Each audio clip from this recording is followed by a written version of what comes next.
Hello दोस्तों, कैसे हैं आप सब लोग। आई होप आप सभी मस्त और बढ़िया होंगे। तो आज मैं आपके लिए लेके आया हूँ टॉप 10 राजस्थान जी के प्रश्न उत्तर।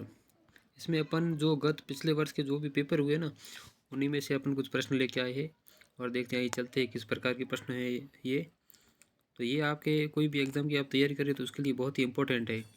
आइए चलते हैं पहले प्रश्न की ओर। पहला प्रश्न कहता है कि भारत जो शासन अधिनियम 1935 के तहत जो महासंघ में जो अवशिष्ट शक्तियाँ दी गई है वो किसे दी गई है।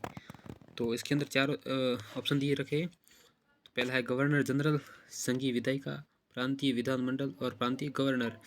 तो इसका सही आंसर हो जाएगा अपने, क्या होगा अपने, हो जाएगा ये गवर्नर जनरल, पहला ऑप्शन।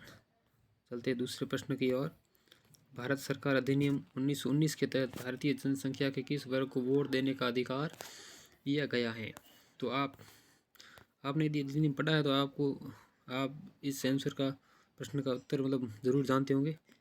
तो इसका उत्तर हो जाएगा अपने नंबर 1, केवल वे पुरुष जो निश्चित संपत्ति और शैक्षिक योग्यताएं पूरी करते हो। ठीक है, चलिए अगला प्रश्न की ओर। भारतीय संविधान में कौन सा भाग राज्य के नीति निर्देशक सिद्धांतों से संबंधित है।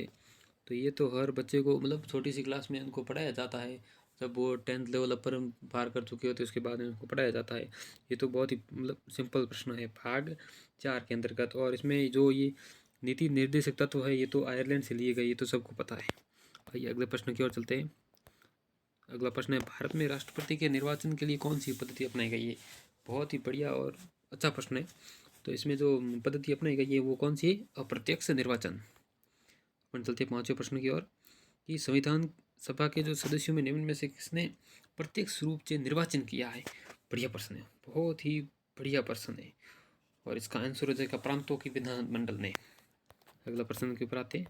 संविधान सभा में निर्णय निम्न में से किस आधार पर लिए जाते हैं। किस आधार पर लिए जाते हैं, जो संविधान सभा में जो निर्णय होते हैं वो किस आधार पर लिए जाते हैं। सर्वसम्मति से, अल्पमत से, बहुमत से या सहमति और रजामंदी से।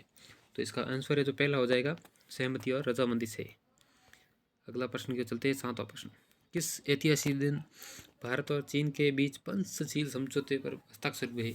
ये मतलब जो सारे प्रश्न है ये पिछले विगत परीक्षाओं में पूछे मतलब गए प्रश्न है, जो मैं आज आपके सामने लेके आया हूँ।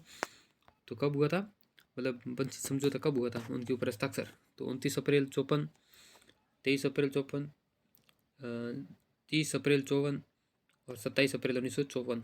तो इसका आपके आंसर हो जाएगा नंबर 1, 29 अप्रैल 1954।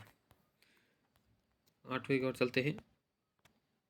आठवें प्रश्न की ओर चलते हैं। प्रसिद्ध पुस्तक ट्वाइलाइट इन चाइना किसके द्वारा लिखी गई है। जवाहरलाल नेहरू, के नटवर सिंह, के पी एस मेनन, के एम पनिकर।